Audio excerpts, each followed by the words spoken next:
Play ball! Bonjour tout le monde. Je suis on va dire, c'est la saison de baseball, alors je me suis dit, on va faire une vidéo sur le sujet, mais qui traite de l'histoire de Montréal. Et c'est un sujet dans cette vidéo que je vais traiter qui est une page d'histoire américaine qui s'est passée ici à Montréal. Si vous allez voir, c'est fort intéressant. Et ce qui est intéressant aussi, vous permettez, je vais enlever mon déguisement de joueur de baseball parce que je n'étais pas très bon au baseball. J'aimais bien ça, mais je suis pas vraiment bon. Euh, vous savez, le baseball au Québec, c'est vraiment quelque chose qui est particulier. C'est pas qu'il y a une grande histoire du baseball qui est née ici. C'est plus une importation que la culture, ça voyage, hein. Il y a des choses qui se transportent d'un lieu à l'autre, puis c'est des drôles de façons.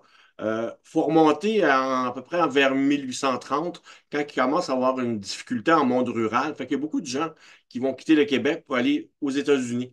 Alors, il y en a qui vont aller là-bas de 1830 à peu près jusqu'à à peu près les années 1930. C'est énormément de monde qui partent, hein. C'est pas loin de 800 000 personnes. Alors, c'était même un sujet très délicat en politique autrefois. Comment qu'on fait pour retenir ces gens-là ici? Alors, c'était un sujet qui était vif et brûlant.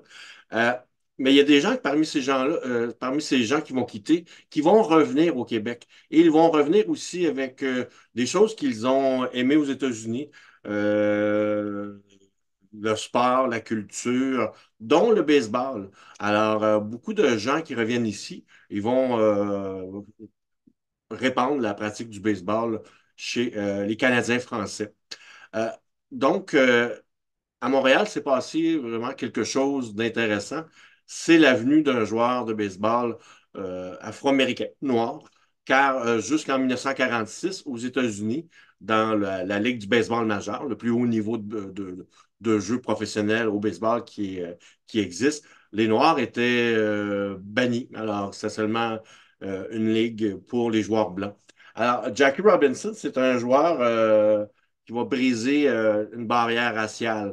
D'ailleurs, à Montréal, il est resté un an à Montréal seulement en 1946, mais on retrouve plusieurs choses qui nous rappellent son passage. Comme sous Bois Saint-Laurent, il y a cette murale au coin de la rue Napoléon. Alors, on peut voir cette murale-là, ce qui est vraiment intéressant. Sinon, on s'en va, on quitte le plateau, on s'en va au centre-sud, au coin de Dolorimier puis Ontario, où le trafic est assez intense près du pont Jacques-Cartier. Ben, des fois, on n'a pas le temps de remarquer cet endroit. C'est l'emplacement de l'ancien stade qui s'appelait le stade Dolorimier, où a joué l'équipe pour laquelle a évolué Jackie Robinson. C'était le stade qu'on appelle le stade des Royaux. Alors, c'est un stade qui a eu quand même une bonne existence, une bonne quarantaine d'années au moins. Il y a un petit effort de mettre en valeur ce lieu-là, quoique c'est assez minimaliste. Ça aurait pu être un peu mieux fait, mais bon, quand même, il y a un lieu pour commémorer ce fait historique-là. Alors, c'est un stade de baseball qui était quand même assez grand. Il y avait une vingtaine, 20 à 25 000 sièges dans ce stade. Et c'est un stade qui a été bâti en 1928 par le même architecte qui avait réalisé le Forum de Montréal, John Archibald. Alors, c'est un stade qui était principalement fait pour le baseball, qui a été bâti en 1928, puis je pense qu'il a été démoli en 70 ou 71. Alors, c'était à l'approche du pont Jean-Cartier. C'était dans un quartier densément peuplé. On était proche de la population. C'était un quartier ouvrier, le centre-sud. On est dans la partie qu'on appelle Sainte-Marie. Alors, c'était un quartier ouvrier. Puis d'ailleurs, ce stade-là, c'était un lieu aussi de rassemblement populaire surtout avec le maire Camillien Wood, quand il gagnait ses élections, c'était un lieu de fête où il y avait de la distribution de hot dogs et de bière et on fêtait fermement ses victoires. Donc, c'est un stade, comme je vous disais, à peu près de 20-25 000 places. Et c'est un stade qui va servir jusqu'en 1960 pour le baseball. En 1965, parce qu'à cet endroit-là, on trouve la polyvalente Pierre Dupuis. Ça a servi d'école, le bâtiment qui servait au stade, pas à l'extérieur, mais les bâtiments, comme on voit à l'écran, a servi d'école secondaire et jusqu'à temps qu'on le démolisse en 1970, c'est devenu la polyvalente à cet endroit-là, la polyvalente Pierre Dupuis.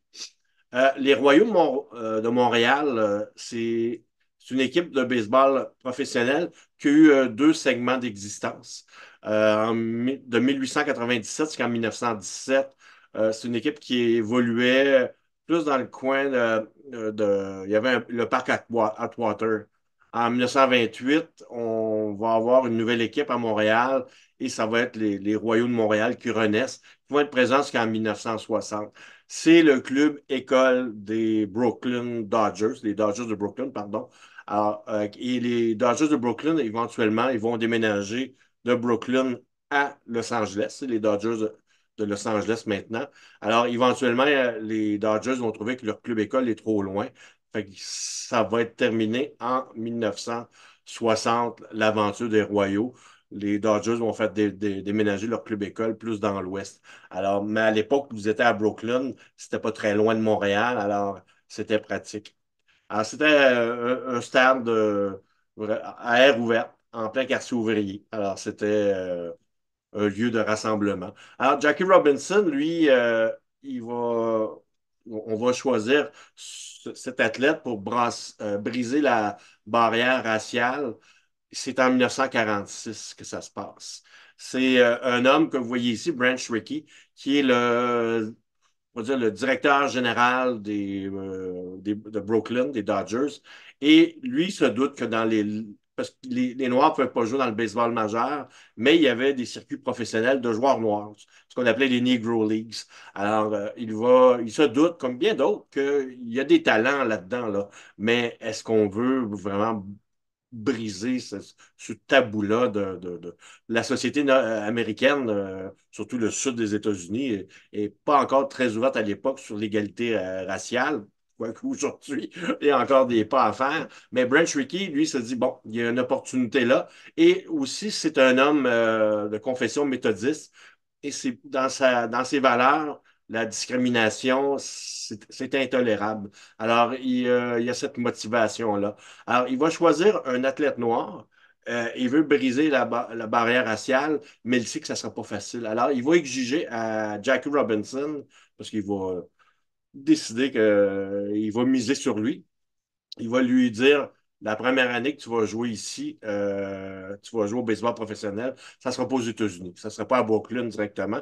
Tu vas commencer à Montréal où les tensions raciales, le racisme, c'est moins aigu qu'aux États-Unis. Alors, et aussi, tu dois aussi tourner la joue à chaque fois. Tu vas endurer les commentaires, les menaces de mort, les humiliations qui proviennent des partisans, des joueurs adverses, mais aussi de ses coéquipiers. L'entraîneur des Royaux de Montréal avait dit à Brent Rickey, tu penses-tu vraiment que le N, le mot en N, que les N, c'est des humains? Alors, éventuellement, l'entraîneur qui s'appelait Clay Hooper va se dire, il va changer d'idée un peu parce il va se rendre compte que Jackie Robinson, c'est de loin le meilleur joueur de son équipe.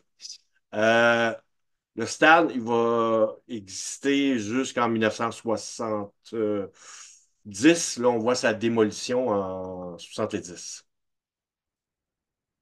On s'en va dans Villeray, euh, où Jackie Robinson a habité. Il y a beaucoup de gens qui ne savent pas. Euh, sur la rue Jarry, il y a une ruelle qui est au nord de Jarry, entre De Gaspé et Casgrain. On retrouve cette murale parce que Jackie Robinson habitait vraiment tout proche. Il habitait sur De Gaspé. Alors, c'est vraiment une page intéressante du quartier qui s'est passé là. Au 82-32 avenue de Gaspé, c'est l'endroit où habitait Jackie Robinson, derrière cette porte. D'ailleurs, on le voit ici avec son épouse Rachel. Alors, quand il jouait sur la route, il y avait des gens qui se rappellent que Jackie Robinson, quand il jouait sur la route avec les Royaux de Montréal, ben, c'est comme tous les autres clubs de baseball, quand ils étaient sur la route, ils jouaient beaucoup de matchs, dont dans le sud des États-Unis. Il y a certains endroits où ils ne pouvaient pas aller aux mêmes hôtels que les joueurs blancs. ne pouvaient pas aller manger dans les mêmes restaurants que les joueurs blancs. Fait qu'il y avait toujours quelqu'un qui accompagnait Jackie Robinson. Il allait reconduire l'équipe, les joueurs blancs, à l'hôtel, au restaurant. Puis ensuite, il amenait Jackie Robinson dans les hôtels en dehors de la ville, des hôtels un peu miteux, des hôtels de second rang, et même peut-être pire que ça. Alors, il a dû endurer beaucoup pour briser cette barrière raciale-là. Sur l'avenue de Gaspé, quand il revenait à Montréal, on disait qu'il retrouvait un havre de paix dans un quartier blanc, francophone et catholique, alors que lui, il est noir, anglophone et protestant. Alors, malgré que ça n'a pas empêché que les gens ils l'ont bien apprécié. C'était commun que sa propriétaire à l'époque prenne le thé avec eux. Alors, c'est quelque chose qu'on ne voit pas souvent, aller prendre le thé avec son propriétaire. Madame Robinson, son épouse, était reconnue aussi pour laisser des fruits sur le balcon pour les enfants du quartier. Alors, c'était vraiment dans l'esprit. C'était des gens quand même assez pratiquants, religieux. Donc, s'ils pouvaient améliorer le sort des gens alentour d'eux, ils tentaient de le faire. C'est vraiment admirable. Jackie Robinson, il va jouer une seule saison à Montréal. Euh, et il va habiter, comme je vous disais, le 82-32 avenue de Gaspé en 2011.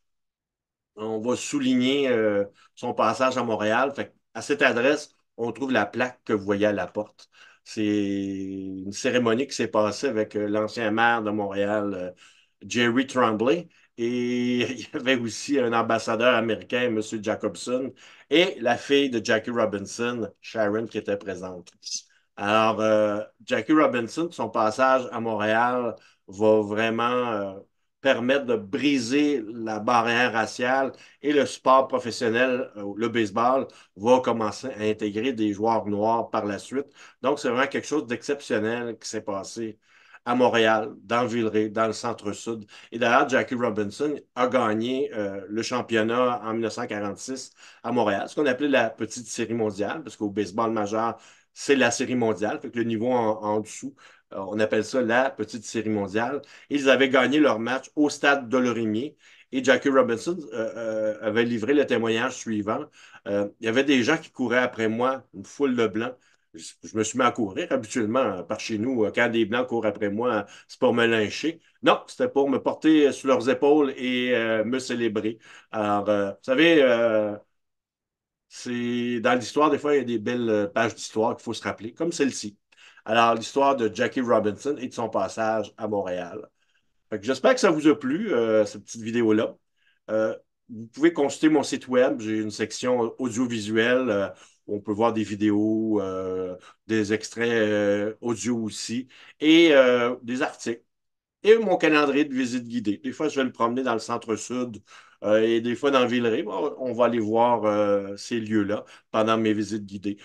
Pour cette capsule-là, j'ai consulté quelques documents et informations qui proviennent du musée du Fier-Monde, qui est situé dans le centre-sud, un lieu intéressant à visiter.